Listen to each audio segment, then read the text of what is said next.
Hi everyone, it's Janis here with another episode to help you build better daily structure and be in control of your life. People often find themselves with more things to do than they can handle. This is when they become overwhelmed and lose the motivation to do anything. It is natural for anyone to lose the motivation if the workload exceeds the person's physical capabilities to complete the tasks. But have you ever explored the reasons of why it is actually happening and why do we end up with too many things on our lists? Today, we'll go on a journey to explore how it is happening, and I'll also share a simple strategy that will keep you on the top of the game. Imagine the following situation. You start your day with a clear plan and a list of things that you have to complete. You have set up a good working environment.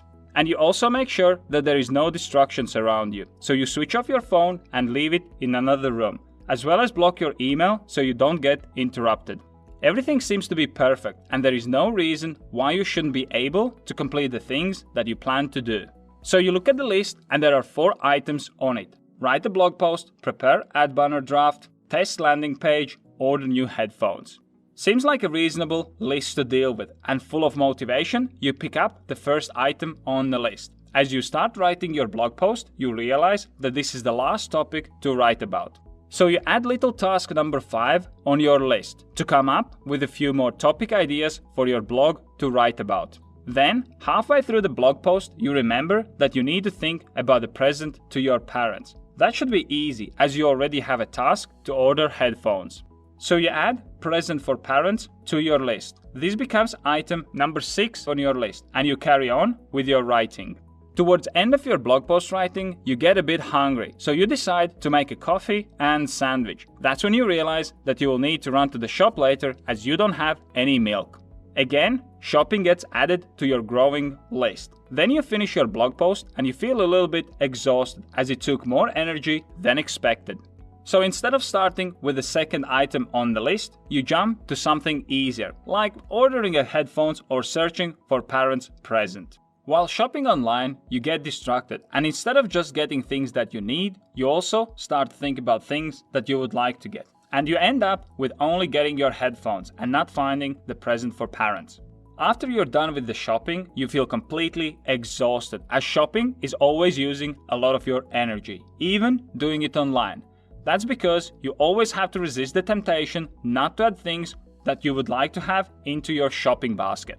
You look at your list and there are still 5 items to complete, 1 item more than when you started the list. The problem is that your mental energy is low and it will be hard for you to continue. This is the point where people usually start to feel overwhelmed and later give up on their tasks altogether.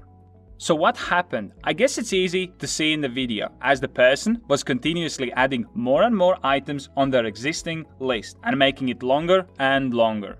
And it's not a surprise that the person didn't complete the list, because you can't complete the list if the list is getting longer and longer.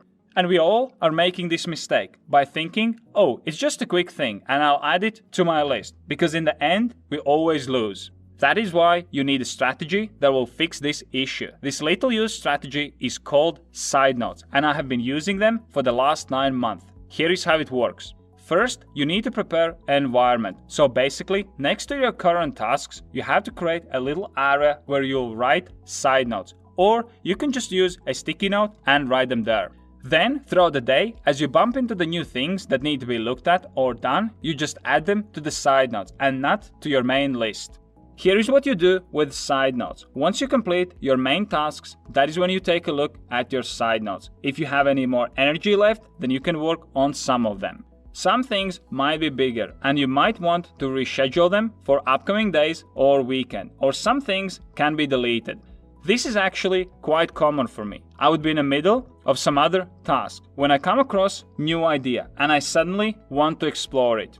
But I have to be able to resist the temptation and continue with my current task. Then, once the things are done, I often look at the idea and it doesn't seem that important anymore, and I can simply cross it out. Using side notes has tremendously increased my productivity, and my energy levels stay more stable throughout the day. And here is why side notes really work. Firstly, you know exactly what you will do and you will become more organized. When you start your day with the things that you need to do, your body evaluates approximate effort required to complete the activities. If you start adding new things to the list, then you'll start to feel overwhelmed and lose the motivation once you realize that there is more work to be done. By using side notes, you will ensure that you complete your initial list with the things, and then you can keep going if you have more energy left. Secondly, no energy gets wasted. It is easy to start looking at the things around because usually they are new and therefore seems to be more interesting. Our curious minds get pulled in and we start to imagine how we will discover something new and how it is going to be a groundbreaking idea. But this uses a lot of your energy and you're almost guaranteed not to complete the things that you were planning to do. And even if you did come up with something groundbreaking, then you can always work on it afterwards and explore its potential. Thirdly, you're in control of your day. When you can resist temptation to jump around different things and instead develop discipline to stay focused on things that you plan to do, you will immediately start to control your actions and what you get done every day. And if you can control what you do today, then you can control what happens in your life. Side Notes has hugely increased my productivity, and if you're struggling to complete your daily tasks, then I suggest you to give a Side Note strategy a try. If you want to manage your time better, have more structure in your life, and achieve your goals, make sure you check out my time planning application. You can set goals and track progress towards them, create time blocks and build your own daily structure, as well as log your time and measure your performance. Best of all, it's totally free, so press here to check it out right now. I'm working on new videos every day, so be sure you subscribe so you don't miss my next episode.